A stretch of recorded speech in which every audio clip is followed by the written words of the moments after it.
But first, a quick recap on the final week of the campaign, and right on schedule, Peter Dutton has launched some fear-mongering. Good evening. It's been described as an unusual and aggressive act. A Chinese warship spotted off the West Australian coastline, lurking near critical defence installations. Bristling with surveillance technology, the Chinese Dongdao spy ship 792 photographed less than 100 kilometres off the West Australian coastline. I think it is an aggressive act, and I think particularly because it has come so far south. Oh my God, a Chinese warship is off our coast? Judging by the huge media reaction, this has to be completely illegal and unusual, right? There's nothing unusual in this. It's not unusual for spy ships to skirt outside Australia's territorial waters. It's been going on for decades. This ship's moves are legal. Well, then I guess the media just fell for Peter Dutton's late Friday afternoon Can I Hijack the Nightly News bulletin game again. Good job.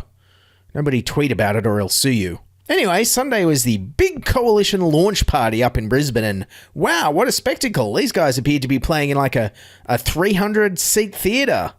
Maybe 250. I mean, I've DJ'd in bigger venues and I'm a talentless nobody. You can tell your campaign isn't going well when you're playing to a smaller size venue than Live Baby Live, the INXS tribute show, or To Hell and Back, Australia's #1 tribute to Meatloaf. And, I just realised I Googled bad cover bands, so you got one guess about what my Facebook ads are going to be the next few months. Mark Riley on 7 introduced Morrison's campaign launch like this. Having led the country through a pandemic, bushfires, floods and now war on Europe's doorstep. Yes, I'm not sure Mark Riley and I define the word led the same way. Led usually implies some form of leadership. At least it does to me. Morrison used the launch to restate his election pitch. You know the one. It's been a rough time, but I did the best I could. It's been one of the most challenging times we have ever known. As a leader, this was a time for strength. It was a time for pushing through.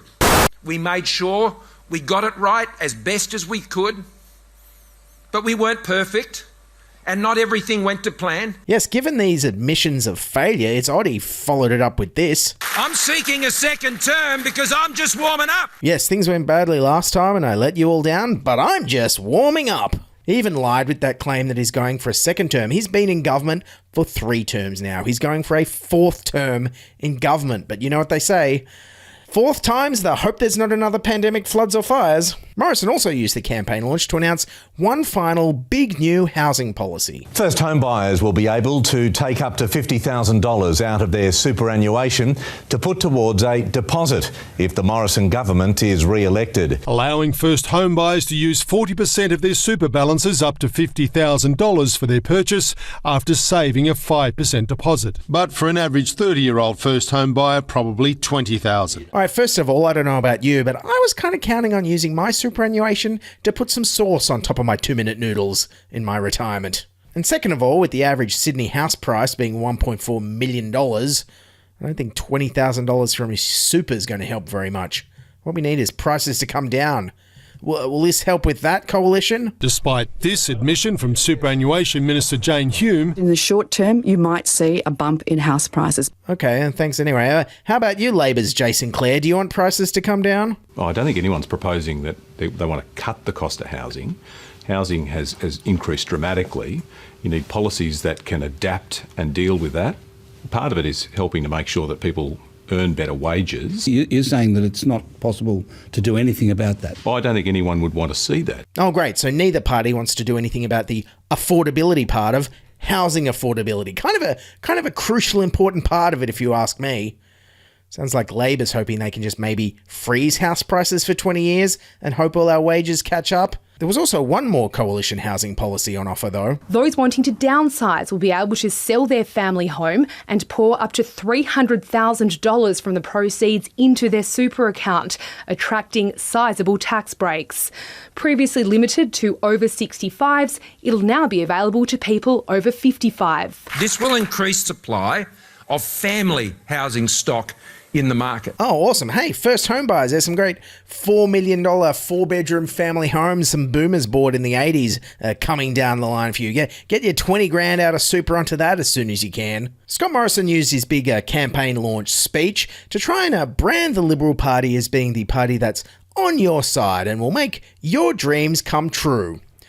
provided your dreams are all about there being less government. The contrast the Coalition wants to cast with Labor is of a less interfering government tailored to individual aspirations. This election is about you. It's about how we create the right conditions for you to reach your goals, the ones you have set for you and your family. We know what government can do, and importantly though, we know what it can't and it shouldn't. For the love of God, can someone please explain to me what the hell is with Morrison's Reagan-esque obsession with smaller government? Who the hell is going around going, you know what'll help me reach my goals is if we have less roads and less schools and I can use leaded petrol again. That's what we need. There's this massive inherent dichotomy within Scott Morrison coming out of the pandemic that I find absolutely fascinating. On one hand, he's like, we saved your life. We saved the economy with massive government interventions. How good are we? And then he's like, I hate massive government interventions. They suck. And then in wrapping up last week, we had a rare show of humility from Scott Morrison as he was like, yeah, I know you don't like me, but I can change, baby. The Prime Minister is now telling voters he can change if he's re-elected. The man who's been asking Australians to vote for him, even if they don't like him. I know Australians know that I can be a bit of a bulldozer. Now promising to be a new Scott Morrison if he wins on May 21. I know there are things that are going to have to change with the way I do things. Promising to explain himself better and empathise more, but arguing results are what counts. What matters most is I get the job done. What a grab bag of mixed messages from Scott Morrison. He's like, you hate me and you hate the way I work, but re-elect me anyway because I get the job done. Provided the job isn't doing my actual job because I'll be in Hawaii and you don't want government in your lives anyway doing jobs. That's bad. Anyways, I love the way he called himself a bulldozer because he describes Anthony Albanese like this. Mr. Albanese showed yesterday that he is a complete loose unit on this stuff. You can't afford a loose unit in the lodge. He's a loose unit when it comes to the economy. And yes, there we basically have election 2022 in a nutshell. It's loose unit versus the bulldozer. Australian democracy, everyone. Don't forget to vote.